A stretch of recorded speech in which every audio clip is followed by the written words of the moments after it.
ایک اور حدیث کو اس سے ریلیٹ کرتا ہوں. ایک حدیث میں آتا ہے کہ وہ لوگ جو لوگوں کے گناہ اور عیب چھپاتے تھے دنیا میں، اللہ قیامت والے دن ان کے عیب چھپائے گا.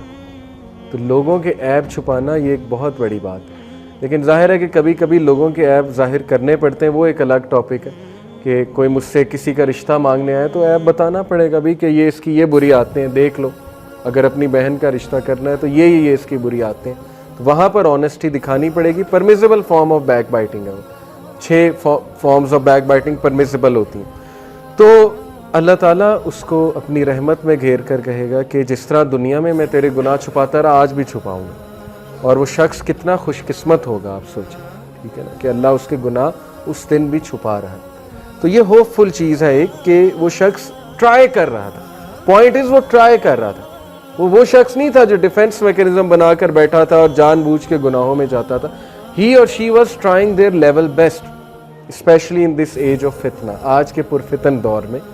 اور ایک بات یاد رکھیں کہ ایک حدیث میں آتا ہے کہ وہ آنکھ جس کی آنکھ سے اللہ کے ڈر سے ایک آنسو نکل آئے تو اس آنکھ پر جہنم کی آگ حرام ہے. اور یہ بھی آج کے دور میں بہت مشکل چیز ہے. کون ہے وہ جس کے آنکھ میں اللہ کے ڈر سے آنسو نکل آئے آج کے دور میں؟ ایسے نوجوان کی تو بہت کمی ہے آج کے دور میں.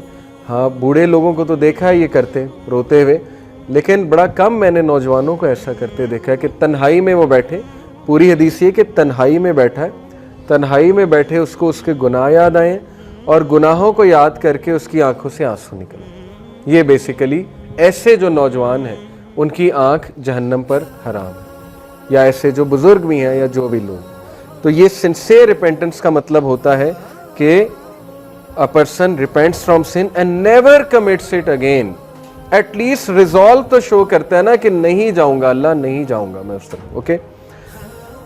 ام الفضل رپورٹڈ، مسند احمد کی حدیث ہے، صحیح حدیث ہے اکارڈنگ ٹو الالبانی.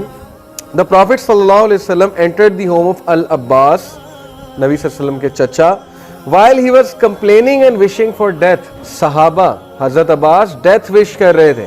کبھی کبھی انسان اتنا بے بس ہو جاتا ہے، میں یہ نہیں کہہ رہا ہے گناہ کی وجہ سے بے بس تھے، کوئی اور وجہ ہوگی، لیکن کبھی کبھی انسان اتنا مایوس ہو جاتا ہے، گناہ کے ہاتھوں اتنا تنگ آ جاتا ہے اور کہتا ہے کہ میں مر ہی جاؤں تو بہتر. There is no charm for me in this world. میں نے کئی ایسے ای میلز پڑھی ہیں، میرے پاس ای میلز ہیں ینگسٹرز کی کہ آئی وش فار ڈیتھ، میری سول شیٹرڈ ہے، میں مرنا چاہتا ہوں، میں زندہ ہی نہیں رہنا چاہتا. ایسی میرے پاس ای میلز موجود ہیں. تو Hazrat Abbas he was wishing for death. دوسری بات یہ ثابت ہوتی ہے کہ ہم اچانک سے کہہ دیتے نا اس کا ایمان دیکھو کتنا ڈاؤن ہے، ایسی کوئی بات نہیں ہے. حضرت مریم علیہ السلام کے الفاظ موجود ہیں قرآن میں کہ ہائے کاش کہ میں مر ہی جاتی تو بہتر تھا، some thing like this. Okay. تو یہ مومن پہ آ جاتا ہے ڈپریشن کا فیز، کوئی بات نہیں، اس کا یہ مطلب نہیں ہے کہ وہ مومن ہی نہیں رہا. The Prophet صلی اللہ علیہ وسلم said, "O Abbas, O uncle of Messenger of Allah, do not wish for death." موت کی تمنا نہ کریں. If you are a good doer, your goodness will be added to your goodness and it will be good for you. اگر آپ نیک اعمال کرنے والے ہیں تو نیک اعمال آپ کے انکریز ہوں گے.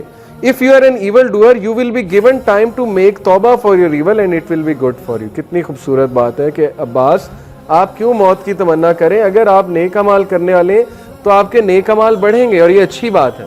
لیکن اگر آپ کے کوئی گناہ ہے تو آپ کو موقع مل جائے گا گناہوں کی توبہ کرنے کا. تو یہ پازیٹیو تھنکنگ ہے. اوکے، کہ میں نے جینا ہے تاکہ اللہ مجھے موقع دے میں گناہوں کی جو ہے وہ توبہ کر سکوں.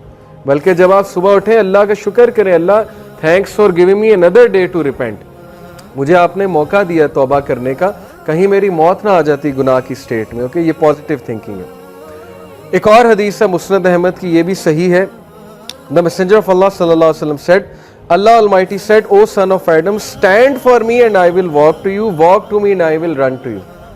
اے ابن آدم تو کھڑا ہو، میں تیری طرف چل کے آؤں گا، اور تو چل کر آ میری طرف، میں تیری طرف بھاگ کر آؤں گا. اور امام شافعی نے شاید اسی حدیث کی اس میں کہا نا کہ run if you can run towards Allah, walk if you can walk towards Allah, crawl if you can crawl towards Allah, but never stop trying. بہت خوبصورت حدیث، بہت خوبصورت بات ہے. واک کر کے جاؤ، بھاگ کے جاؤ، بھاگ کے نہیں جا سکتے، سلو چل کے جاؤ، سلو چل کے نہیں جا سکتے، کرال کر کے جاؤ، اسٹرگل کر کے اللہ تک چلے جاؤ. اوکے، لیکن نیور اسٹاپ ٹرائنگ، کبھی بھی ٹرائی کرنا نہیں چھوڑنا. ایک لمبی حدیث المجم الکبیر کی حدیث ہے, علامہ البانی نے اس کو صحیح کہا ہے.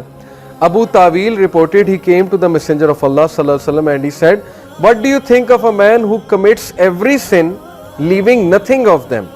Is there repentance for him?" اس شخص کے بارے میں کیا کہیں گے کہ جس نے ہر گناہ کیا ہوا ہے اور کوئی بھی گناہ نہیں چھوڑا, تو کیا اس کی ریپینٹنس قابل قبول ہے؟ The Prophet sallallahu alaihi wasallam said, "Have you embraced Islam?" He said, "Yes, ashhadu an la ilaha illallah wa ashhadu anna Muhammadar Rasulullah." The Prophet said, "Yes, perform good deeds and leave evil deeds, then Allah will turn all of them into good deeds for you." تمہارے evil deeds کو بھی اللہ good میں turn کر دے گا اگر تم sincere repentance کرتے ہو. He said, "And my treachery and wickedness," جو میں نے لوگوں کو دھوکے دیے ہیں, جو wickedness دکھائی ہوئی ہے. The Prophet said, "Yes." He said, "Allahu Akbar, Allahu Akbar." He continually kept saying Allahu Akbar till he disappeared from the view. یعنی وہ اتنا خوش ہوئے کہ وہ اللہ اکبر کا نعرہ لگاتے لگاتے محفل سے برخاست ہو گئے. یعنی اللہ کے نبی نے بشارت دی. اسی لیے حدیث میں آتا ہے نا کہ لوگوں کو بشارت دو. Do not make them run away. ان کو بھگاؤ نہ اسلام سے, ان کو بشارت دو. They have come to listen good words from you.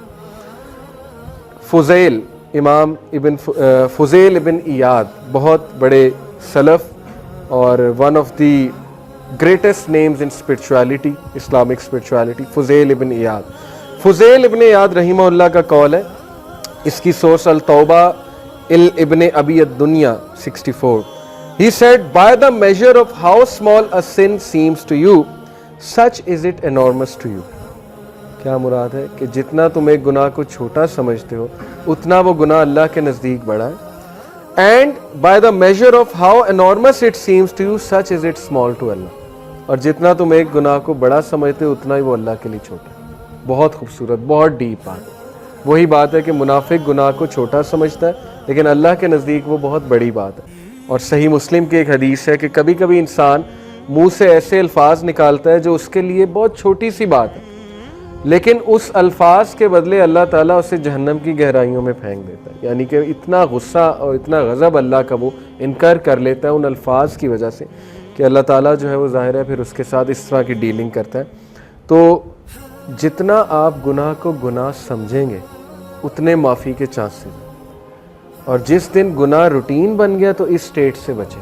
ابن قیم نے کہا کہ when a sin becomes routine for you, then fear the day, جب آپ اللہ کے سامنے کھڑے ہوں, کیونکہ یہ پھر ایک ہوپلیسنس کی طرف آپ جا رہے ہیں. توبہ ہی نہیں کر رہے, روٹین بنا لیا ایک گناہ کو, بہت لائٹ لے لیا آپ نے ایک گناہ کو, تو پھر اٹ مینس کہ دل پر بہت زیادہ کام جو ہے وہ ہونے والا ہے. تو گناہوں سے نکل کر جو ہے وہ نیکی کی طرف آنا ہے, اور نیکی کی طرف آنے کے سٹیپ نمبر 1 یہ کہ توبہ کریں, ریپینٹنس کریں, اور بہت زیادہ نیک نیتی کے ساتھ, ڈٹرمنیشن کے ساتھ جو ہے وہ ریپینٹنس کریں.